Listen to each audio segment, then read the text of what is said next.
D the one giving famous to be on the table back in my old school. A lot of fake guys around the way, guys who act like they got hot, but bitch up when shit get hot. That wasn't D-Wiz. D was always down with whatever, whenever, that's my man. Now D-Wiz was a character who was Kanan's man, a brother, a loyal brother, and many have conflicting opinions on whether he should have been sacrificed by Raquel and Lulu, but one thing's for sure, he proved he was loyal to Kanan, and his death is gonna hurt him, but a death that he's gonna have to live with, and more of a life lesson that will stick with him forever.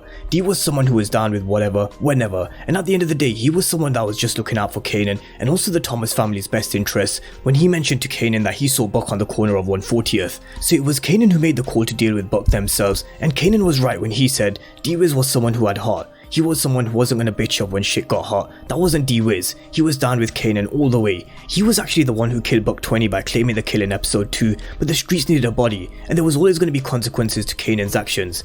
The noise on every action has an opposite reaction, with future consequences inevitably being shaped by your present actions, and Kanan's calls and actions, which were led more by emotion, no doubt his love for Davina, as well as protecting his mother and his family's reputation, ended up in him losing one of his most loyal crew members. Throughout episode 2 it became more clear what was gonna happen to D-Wiz, but one thing I'm sure many of us were shocked with was that Lulu was the one who pulled the trigger. I expected someone like Unique or Buck's boys to be the one to kill D-Wiz, and watching the ending scene was tough. An amazing scene, but a very tough scene. In one of my previous videos, I likened the kill to Ghost killing Roller in the very early parts of Power, because it was full of emotion, someone who never really wanted to kill Roller but was forced to, and one kill that changed the course of history with Ghost's character, and no doubt this could have the same impact on Kanan as well as Lulu.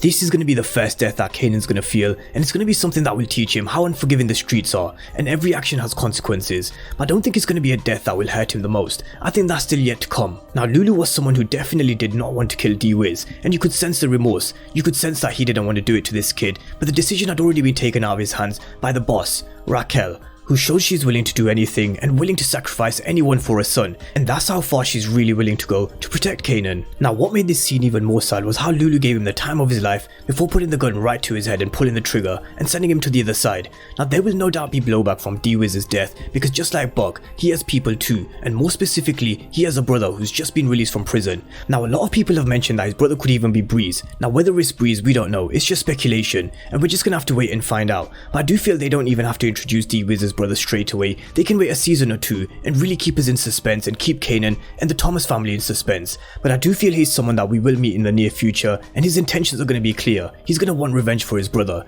Now do I feel D-Wiz was killed too early? Not necessarily, but the manner in which he was killed just showed how unforgiving the Power universe is going to be with Power Book 3 Raising Kanan especially, and you have to keep your eyes wide open at all times, and now Kanan will really hear the warning from Raquel and be scared. There's a bullet that's circling the world with his name on, just like there was for D-Wiz, but D-Wiz, he was Kanan's man, loyal to the end, and never someone who would bitch out when shit got hot, and Kanan's gonna miss him. One of the most powerful scenes the Power universe has ever given us in my opinion, and we have to remember there are no happy endings in Power, so rest in peace D-Wiz.